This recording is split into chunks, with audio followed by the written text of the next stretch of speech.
अस्सलाम वालेकुम, कैसे हैं व्यूवर्स। उम्मीद करती हूँ कि आप सब ठीक होंगे। मैं आज आपके सामने करूँगी कंप्लीट पार्टी वियर मेकअप जो आपको बहुत पसंद आएगा।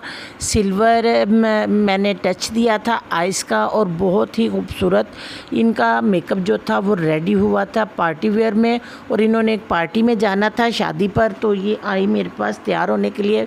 तो मैंने मतलब इनका मुकम्मल कंप्लीट जो मेकअप लुक था वो सारा मैंने कहा कि आप लोगों के साथ शेयर करती हूँ। ये मैंने सबसे पहले इनकी स्किन को ये इवन टोन किया उसके चाइनीज़ नंबर के साथ। उसके बाद ये जो बेस मैं इनको लगा रही हूँ ये मैंने ख़ुद तैयार की थी और इसका लिंक मैं अपनी डिस्क्रिप्शन में आपके लिए लगा दूँगी, ताकि ये मेरी बेस जो मैं रेडी करती हूँ आप उसको भी देख सकें कि वो मैं किस तरीके से क्या किस किस चीज़ के साथ अपनी बेस को रेडी करती हूँ। और ये बहुत ज़्यादा लॉन्ग लास्टिंग और बहुत ही ज़बरदस्त किस्म की ये बेस रेडी होती है। तो ये है कि हमने सबसे पहले तो इनकी हमने बेस की सेटिंग की। उससे पहले हमने इनकी स्किन को इवन टोन किया चाइनीज़ नंबर के साथ। उसके बाद फिर हमने इनकी स्किन को एक किस्म का लगा के इनकी स्किन पे बेस को इनको छोड़ दिया, ताकि जो इनकी स्किन ने जो बेस अपने अंदर ऑब्जॉर्व करनी होगी वो ले लेंगे। और उसके बाद फिर हम करेंगे इनका आइज़ मेकअप। और आइज़ मेकअप के बाद जो इनकी जो है वो कंप्लीट जो बेस वो मैं रेडी करूँगी। इनकी कंटूरिंग करूँगी वो भी आपको दिखाऊँगी। इनकी आइज़ का मेकअप करना दिखाऊँगी आपको, आईलैशेस कैसे लगाते हैं। तकरीबन कंप्लीट पार्टी वियर मेकअप जो है वो आज आपके सामने मैं करूँगी और वो आपको बहुत पसंद आएगा। ये सबसे पहले हमने इनकी जो थी बेस के बाद आईब्रो की सेटिंग की, और आईब्रो की सेटिंग के बाद जो है हम इनका आइज़ का मेकअप जो है वो लुक करेंगे इनका रेडी। और इसके बाद जो है वो हमने इनकी कंटूरिंग की है लाइट से ब्राउन शेड के साथ। इसके साथ साथ फिर हम इनकी जो है वो ब्लेंडिंग भी करेंगे उस आई कंटूरिंग वाले ब्रश के साथ कंटूरिंग शेड से, और ताकि जो हमारी मॉडल की जो आइज़ है वो थोड़ी खुली खुली और भरी भरी फील हो। और अब ये हम जो है वो स्किन गोल्डन जो शेड था उसके साथ जो है हम इनके हाईलाइट करेंगे और इनके इनर कॉर्नर पे भी वही हाईलाइट लगाएंगे। इसके बाद जो है वो हम अपना आइज़ का मेकअप जो है वो स्टार्ट कर देंगे। सबसे पहले हम लगाएंगे पिंक सा शेड होगा वो हमारा उसमें शॉकिंग पिंक इनका ड्रेस था, और उसी शॉकिंग पिंक ड्रेस के साथ वो हम इनकी आइज़ का मेकअप करेंगे। और उस ड्रेस के ऊपर सिल्वर काम हुआ था, सिल्वर ग्रे, और उसी हिसाब से जो है हम चिंकी ग्लिटर के साथ इनका सिल्वर ग्रे आइज़ का मेकअप करेंगे।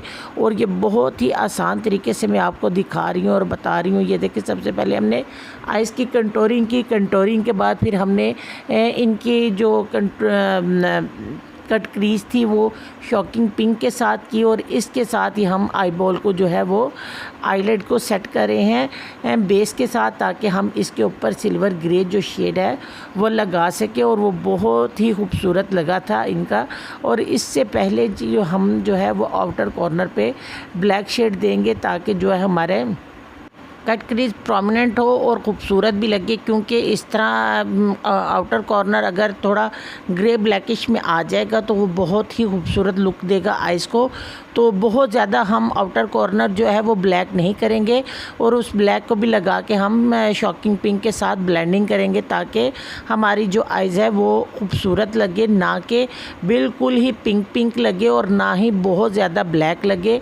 तो ये आप देखिएगा, आपको बहुत पसंद आएगा। और अब ये जो हम आईलाइट पे सिल्वर ग्रे शेड लगा रहे हैं, और ये बहुत ही खूबसूरत सा शेड था। और ये वही जो है हम ब्रश जो है वो बाद में हल्का हल्का जो है वो हाईलाइट पे भी लगाएंगे, ताकि हमारी जो आइज़ हैं वो खूबसूरत लगे। इसके बाद फिर हम लेंगे केक लाइनर, और केक लाइनर को मैं जो है वो सीलर के साथ रेडी करूँगी। इसके ऊपर एक ड्रॉप डालूँगी सीलर का, ताकि जो हमारा आईलाइनर जो है वो स्टे में आ जाए और लॉन्ग लास्टिंग हो जाए। और ये देखें मैंने सीलर का एक ड्रॉप डाला और उसके साथ मैंने केक लाइनर को रेडी किया। और ये बहुत ही ज़बरदस्त किस्म का आईलाइनर लगा था, क्योंकि ये ज़्यादा जेट ब्लैक में आ गया था और ये बहुत ही ज़बरदस्त किस्म की लुक दे रहा था। तो ये सीलर के साथ हमने लगाया इसको लाइनर को। लाइनर लगाने के बाद जो है वो हम चिंकी ग्लिटर की तरफ आएंगे। वो चिंकी ग्लिटर भी जो है वो हम इसी तरह सीलर के साथ लगाएंगे। आप देख रहे हैं कि लाइनर को मैं कैसे बारीक सी लाइन के साथ लगा रही हूँ। मैंने बहुत ज़्यादा इसको थिन भी नहीं किया और बहुत ज़्यादा थिक भी नहीं किया।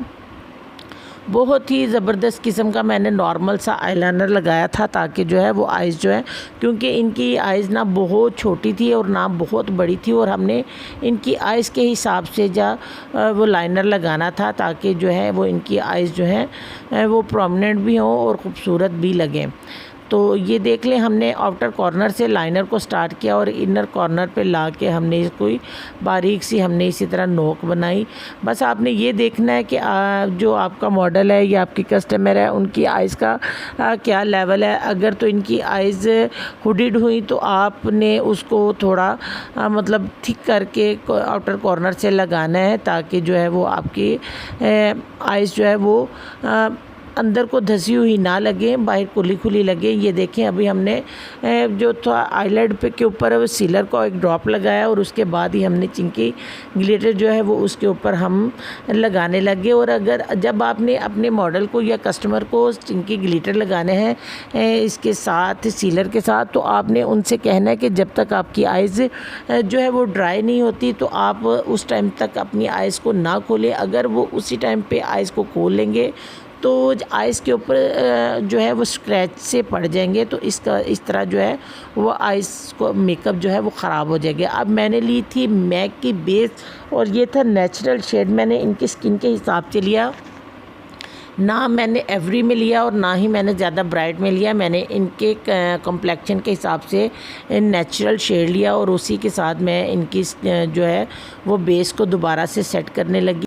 हमने स्टार्ट पे जो बेस लगाई थी ना, हमने उसको दोबारा से जो है वो ब्लेंड किया, ताकि अगर कहीं से कुछ इधर उधर हो भी गई है स्किन से बेस, तो वो हमारी बेस जो है वो दोबारा से सारी सेट हो जाए। और अगर आप इस तरह अपनी बेस को स्टे देंगे तो आपकी बेस जो है वो ज़्यादा लॉन्ग लास्टिंग हो जाएगी। ये हमारी बेस कंप्लीट होने के बाद जो है वो हमने आई शेड का जो ब्रश था वो आइज़ के नीचे भी उसी तरह लगाया, लोअर लैश के नीचे, ताकि हमारी आइज़ का मेकअप जो है वो कंप्लीट हो जाए। मैंने ये नहीं किया कि सारा आपको एक ही दफ़ा में आइज़ का दिखाऊं या आपको सारा बेस दिखाऊं।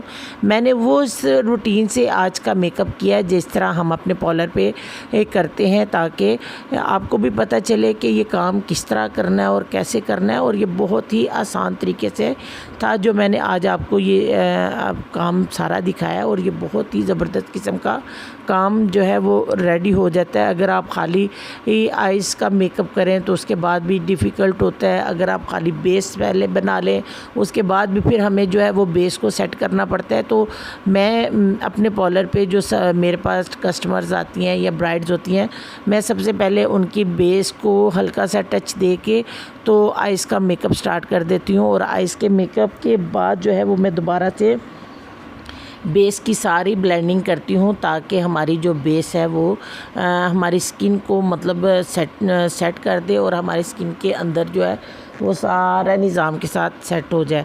अब मैंने जो था वो लिया था कंसीलर, और कंसीलर्स के साथ जो है वो आइज़ के नीचे अगर कहीं पे थोड़ा बहुत आई शेड का डिफरेंस आया हुआ था तो वो सारा मैंने उसके साथ सेट कर लिया। और इसके बाद जो है वो अब हम कंटूरिंग करेंगे, और कंटूरिंग भी हम इसी तरीके से करेंगे। मैंने अपने ये टच मी वालों का जो स्पंज पकड़ा हुआ है, इसी स्पंज के साथ मैं फेस की कंटूरिंग भी करूँगी, और ये बहुत ही ज़बरदस्त किस्म की कंटूरिंग होती है।